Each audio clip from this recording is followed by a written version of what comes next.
आज का टॉपिक है कि क्या बैंक सिंबॉलिक पोजेशन के बाद ही प्रॉपर्टी को सेल कर सकता है। क्या बैंक के पास ये पावर है कि वो सरफेसी एक्ट 2002 के सेक्शन 13 क्लोज 4 और सेक्शन 14 के अंतर्गत डीएम नोटिस को फॉलो ना करे। इस वीडियो में हम इन बातों को जानेंगे कि what is symbolic possession, symbolic possession का नोटिस क्या होता है।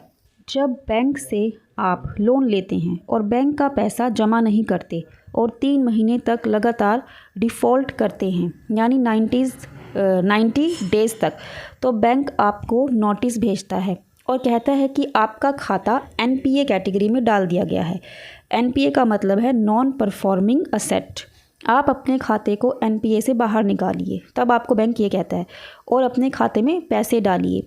लेकिन फिर भी आप किसी कारणों से पैसे को जमा नहीं करते हैं, तो बैंक आपको नोटिस की बजाय सिंबॉलिक पोजेशन का एक नोटिस भेजता है, जो कि सरफेसी एक्ट के सेक्शन 13 क्लोज 2 के तहत होता है। ये सिंबॉलिक पोजेशन आपको एक वार्निंग और एक चेतावनी के रूप में होती है, जो कि जिसका टाइम पीरियड्स जो है वो 60 डेज़ होता है। अगर आप 60 डेज़ के अंदर बैंक्स के ड्यूज़ जो भी हैं वो आप क्लियर नहीं करते, तो बैंक जो है आपके खिलाफ़ कार्रवाई कर सकता है। ये ठीक है कि आपने बैंक से पैसा लिया था और बैंक का पैसा आपने नहीं दिया है और बैंक ने आपको बहुत सारे रिमाइंडर व नोटिस भी भेजे, लेकिन आपने बैंक का पैसा वापस नहीं किया, तो बैंक आपकी प्रॉपर्टी को ऑक्शन करने के लिए सिंबॉलिक पोजेशन का नोटिस सेक्शन 13 क्लोज 2 के अंतर्गत भेजता है। अब हम बात करते हैं कि क्या बैंक सिंबॉलिक पोजेशन के बाद ही हमारी प्रॉपर्टी को बेच सकता है या फिर उसका ऑक्शन करवा सकता है। तो इस संबंध में सरफेसी एक्ट में बहुत सारा प्रोसीजर है, लेकिन हम आपको शॉर्ट में बताएंगे। अब हम आपको बता रहे हैं कि बैंक सिंबॉलिक पोजेशन के बाद सीधा ऑक्शन नहीं कर सकता। आप बैंक के खिलाफ 420 का एक मुकदमा दायर कर सकते हैं अगर बैंक ऐसा करता है, क्योंकि बैंक को सेक्शन 13 क्लोज 4 का भी और सेक्शन 14 यानी डीएम नोटिस यानी कि डीएम की तरफ से ऑर्डर लेना ज़रूरी है।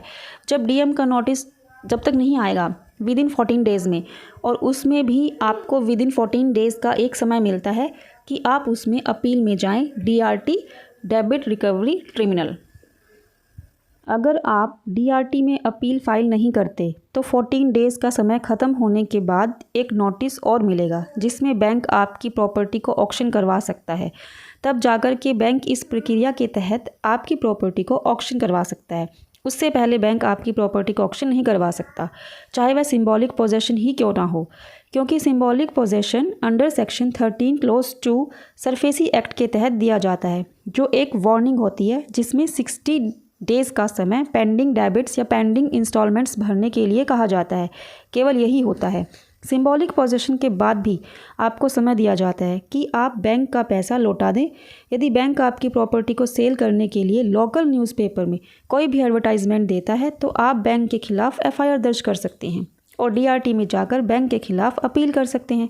यदि आपने अपने लोन अमाउंट का 50% जमा करा दिया है, किसी भी हालत में बैंक आपकी प्रॉपर्टी को सेल नहीं कर सकता।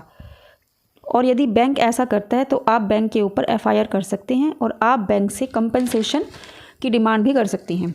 तो ये video section 13(2) SARFAESI act symbolic possession के बारे में है।